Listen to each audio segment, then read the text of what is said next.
Well, hello, Glue Troopers. Max and Max's Models here. So just before I left on this trip, I was at Hurricane Hobbies, where I was happy to see about a 10-year-old kid in there with his dad, and his selection was a vintage monogram F-15 Eagle.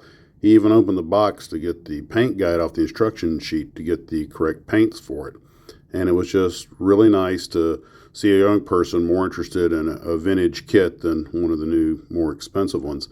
And he also wanted the F-15. And the way he talked about it, I think we might be dealing with a future fighter pilot.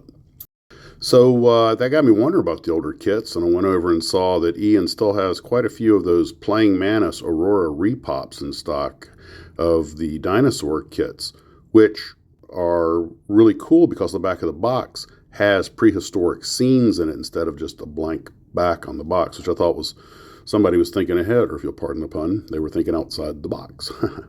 And under Playing Mantis repops with the Aurora brand, he also has all four of the Planet of the Apes figures, which is, I think that's the full collection. I haven't really researched that, but that's some pretty cool stuff. And he still has a Mobius space pod and Revell's, a couple of the Revell Perry Rodin kits, or Rodin kits, and one of the old Polar Lights bat cycles.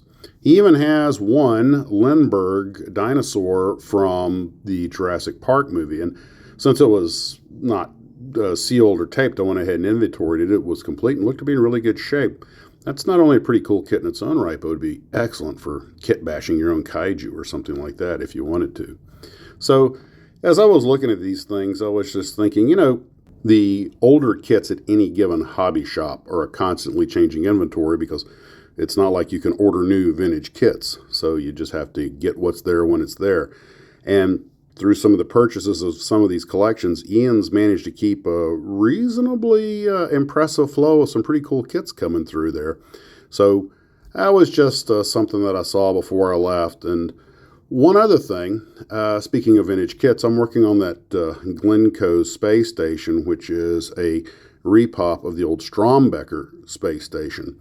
And of course, there was also the other space station that was originally Lindbergh, and I have one of those hanging up in the garage, but I'll have both of the cool vintage space stations. And it got me doing a little research on space station kits. And I was thinking, that's kind of a specialty thing there, but it is pretty cool. And Steve over at Steve's Model Mania has built that old Strombecker kit, and he warned me that it's got a pretty rough finish. So I took a look at it, and sure enough, it's a pretty rough surface, and it's probably going to be a little bit of a challenge to put it together, but I'm looking forward to it. I don't know, there's just something about space stations I think are cool. Maybe it's the whole 2001 thing, but knowing me, it's probably more along the lines of the green slime. Anyway, I look forward to making that a fun build. At first, I thought about lighting it and making the radar just spin around. I was like, Max, don't get in the weeds. You're just going to wind up hanging up in the garage next to the other one. So anyway, but I'll have fun building it. Well, that's what I got for right now, guys. Hope you're doing well. Take care of yourselves. And as always, model on. To hobby shop or not to hobby shop? That is the question. Seriously, that is not a question. So hobby shop is a verb now.